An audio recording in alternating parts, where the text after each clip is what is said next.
Dobrý den, ahoj. Vítám vás u dalšího dílu našeho cestovatelského deníku.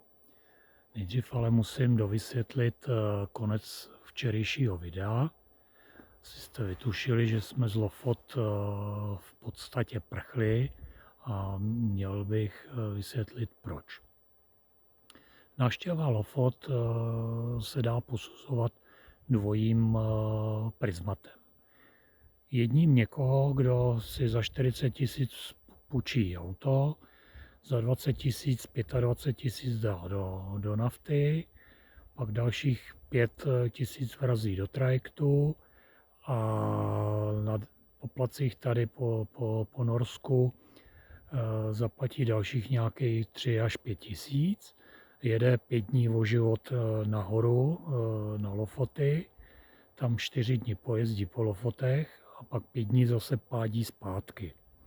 Tak ten pochopitelně z toho bude wow, protože celou cestu stráví s vytřeštěnýma očima za volantem, takže tady z Norska nic neuvidí, nic nepozná. A i kdyby se mu tam nelíbilo, tak prostě vzhledem k těm nákladům a k očekávání přátel a kamarádů bude vykládat wow, jaký to je. Druhý pohled, který máme my, protože my úplně nevyhledáváme taková ta masová místa návštěv, tak my na to koukáme trošku jiným pohledem, protože jednak už tady jsme 4. týden v Norsku nebo ve Skandinávii a porovnáváme to nějakým způsobem s tím, co už jsme viděli, ať po Evropě nebo prostě v té Skandinávii. A jedno se musí prostě uznat, že norský PR pracuje teda úplně exkluzivně, protože umí prodat kde jaká věc, co se tady v Norsku nachází, je nejsevernější, největší, nejfotografovanější, nejúžasnější, kde si, co si. A v podstatě vás přesvědčí, že tam musíte být, jako pokud tam nepojedete, tak jako jste úplný aut.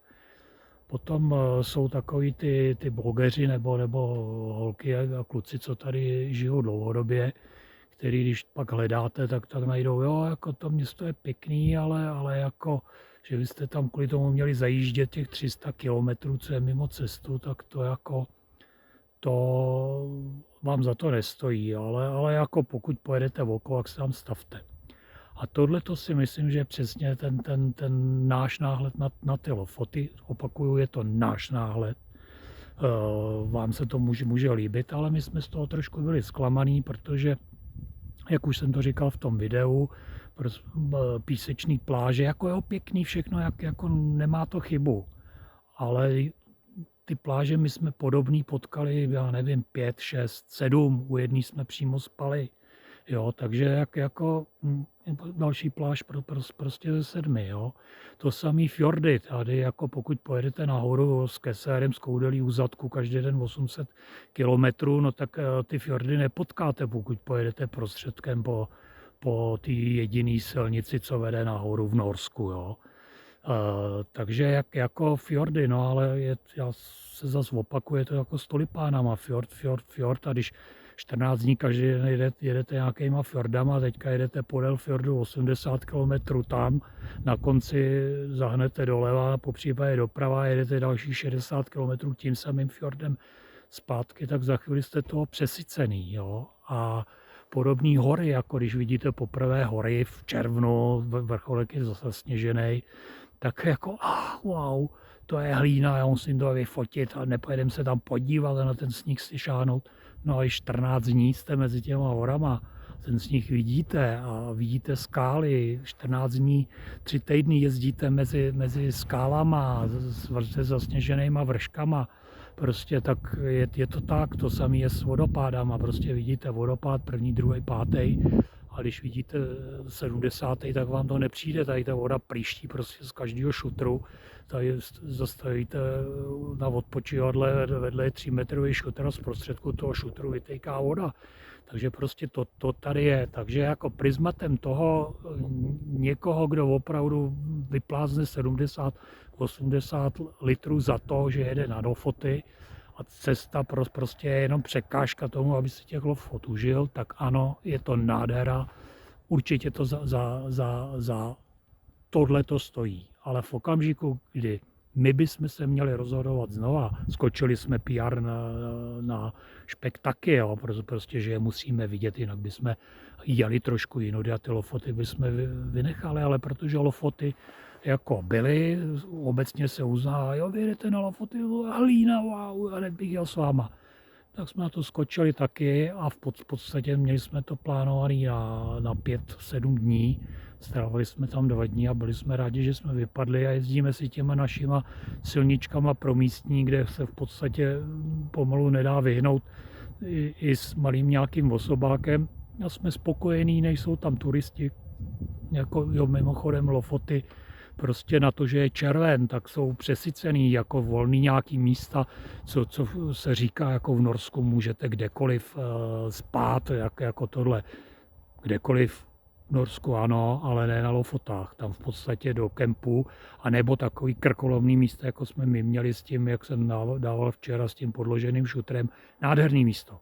Ale zase mimo běžné cesty, mimo to, co naštěvují lidi. Jinak všude, kde se prostě dá zaparkovat, kde Park for Night udělá místečko, wow, jako je to hezká scenérie, tak tam, kde je psaný, že se tam vejde, já nevím, 6 kempíků, tak jich tam je namačkaných 10 pomalu, nemůžete vylízt ze dveří, jo. Takže jako neumím si představit, co je tady v létě, protože jako teď už to bylo za hranou toho, co jsme ochotní akceptovat při cestování. Proto my o prázdninách nikam nejezdíme, prostě jsme doma na baráku, v bazénu, ale jezdíme jaro, podzim, protože to léto nemáme rádi davy a ty Lofoty už v tom červnu prostě jsou davy, jo, tam jsou autobusy, prostě s tím letím všichni jezdí podle těch průvodců a jakmile prostě je něco UNESCO, tak to je umíráček pro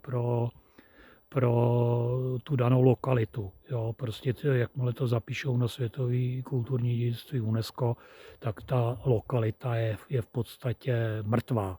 Nemyslím lidma, to jako je přesycená. Jo, ale jako místní si myslím, že si rvou vlasy a z hlediska turistického nějakého prostě užít si to, je to úplně o ničem, jo. Proto vyfotit nemáte co, protože tam jsou davy, prostě nemáte si kam stoupnout, všechno je předražený. Tady v Norsku je obecně draho, jako hamburger na pláži 178 dánských korun krát 2,30, tak si to spočítejte, jo. A když to máte super bombu s kolou jednou přidanou, to bylo asi 310 krát 2,30, jo. To je prostě úplná sebevražda tady něco se stravovat. A už jsem kecal dlouho. A abych nekončil depresivně, tak se koukněte na to, co zrovna pozoruju.